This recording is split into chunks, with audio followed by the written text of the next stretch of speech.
오늘도 새벽 예배를 드리게 하신 하나님께 감사와 찬송과 영광을 올려드립니다. 우리 다 함께 사도신경으로 신앙 고백하신 후에 찬송가 528장을 부르신 후 요나서 3장의 말씀을 읽으신 다음 오늘 말씀을 듣도록 하겠습니다.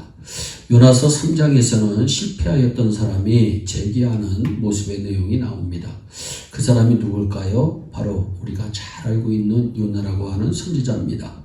우리가 살아가는 이 세상에는 한 번의 실패도 없이 승승장구하면서 성공하는 사람보다 실패를 하면서 재기하여 성공한 사람들이 더 많습니다. 하나님은 실패한 사람 버리지 않습니다. 하나님의 말씀을 듣고도 거절하고 도망치던 사람을 다시 사람 만들어 다시 사용하신 내용이 오늘 본문의 내용입니다. 오늘 3장에서 우리는 요나를 들어쓰시는 하나님, 니느웨 사람들을 다시 용서하시고 심판을 거두시는 하나님을 발견합니다. 1절과 2절에 여호와의 말씀이 두 번째 요나에게 임했다. 이르시되 일어나 저 큰 성읍 니느웨로 가서 내가 네게 명한 바를 그들에게 선포하라 하신지라. 하나님은 순종하지 아니한 요나를 버리시고 다시 제2의 요나를 불러서 보내실 수도 있습니다. 요나가 바다에 던져졌을 때 큰 물고기를 준비하지 않고 그냥 바다에서 죽일 수도 있습니다. 하나님에게 뭐 사람이 없습니까? 얼마든지 부를 사람 차고 넘칩니다. 이스라엘 사람 중에 요나 말고도 얼마든지 훌륭한 사람이 많이 있습니다. 그런데요, 생각해 보세요. 감사한 것은 한번 하나님께서 선택하셨으면 쉽게 포기하지 않으시고 버리시지 않으신다고 하는 것입니다.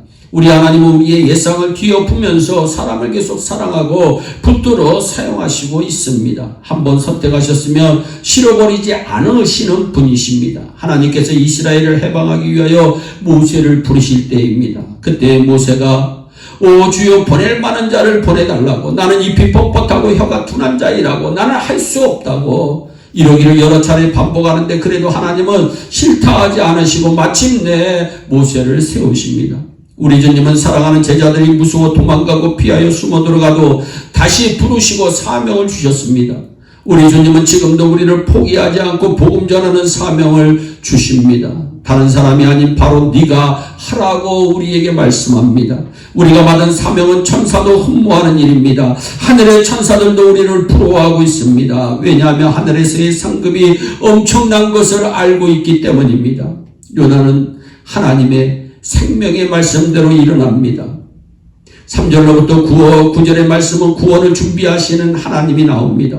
요나는 지금 기쁜 마음으로 하나님의 말씀을 외치는 것이 아닙니다. 요나는 정말이지 니느웨라고 하는 도시가 하루아침에 망하기를 바라는 마음으로 심판을 외쳤을 것입니다. 이방인은 구원받을 가치도 없는 사람이라고 판단했을 것입니다. 니느웨라고 하는 도시가 얼마나 큰 도시인지 3일을 걸어 다녀야 그래도 돌아볼 수 있는 대도시인데 그것도 요나는 하루만 외칩니다. 3일간 외치다가 그들이 회개라도 하면 하나님이 다시 받아주시고 용서하실 것 같아 겨우 하루만 외친 것은 아닐까요?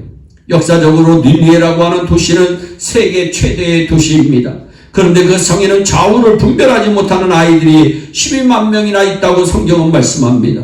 이런 도시에 이상한 모습의 한 사람이 나타나서 40일이 지나면 니느웨가 무너지리라고 외칩니다.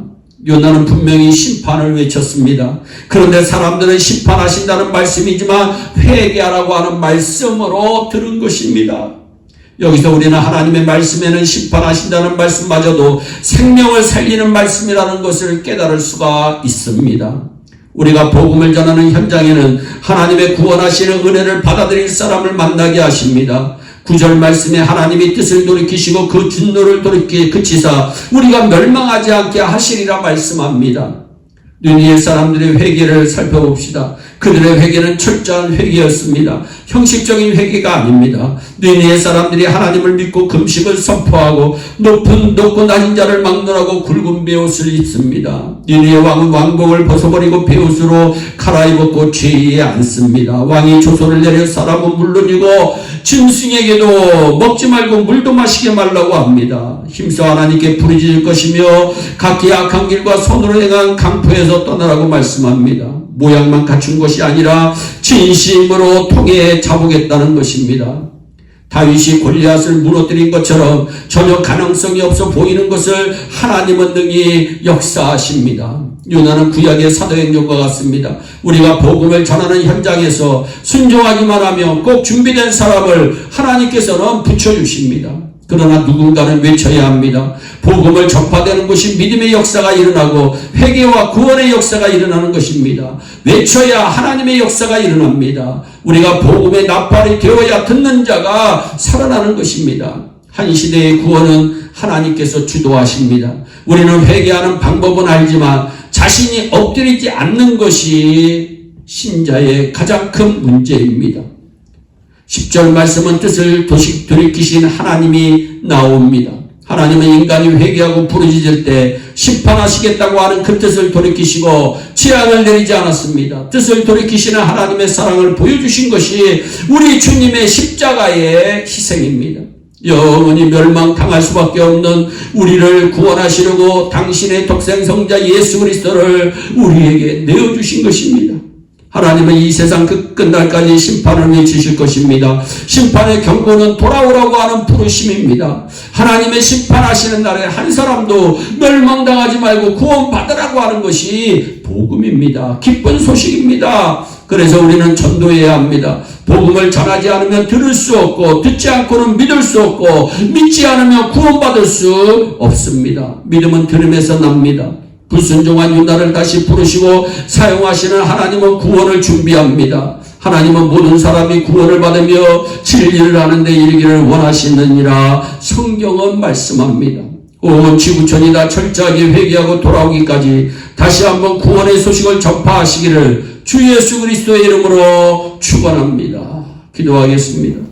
사랑의 하나님 참 감사합니다. 아버지 요나가 니느웨 성을 향해서 심판을 외쳤을 때 그들이 회개하는 기회로 알고 하나님 앞에 엎드리는 귀한 모습을 봅니다. 하나님 우리 예일의 성도들도 아버지 하나님 하나님의 쌓인 가운데서 회개의 기회를 잡고 하나님 앞에 엎드려 기도할 수 있도록 복을 내려 주시옵소서. 교만한 마음을 다 제거시켜 주시고 하나님을 의지하게 하여 주시고 하나님을 바라보게 하여 주시고 다시 한번 하나님 앞에 회개하며 나아가는 우리의 공동체의 온 백성들이 될 수 있도록 은총을 베풀어 주시고 아직까지도 구원을 받아들이지 못한 자들마다 아버지 예수의 복음을 받아들이게 하여 주시고 한 사람이라도 더 구원받는 축복의 역사가 우리 성도들로 통해서 일어날 수 있도록 주여 은총을 베풀어 주시옵소서. 오늘도 어디에서 무슨 일을 하든지 만사가 영통하게 하여 주시고 주님과 동행하는 복된 하루 되게 하여 주옵소서. 감사하고 예수님의 이름으로 기도하옵나이다. 아멘.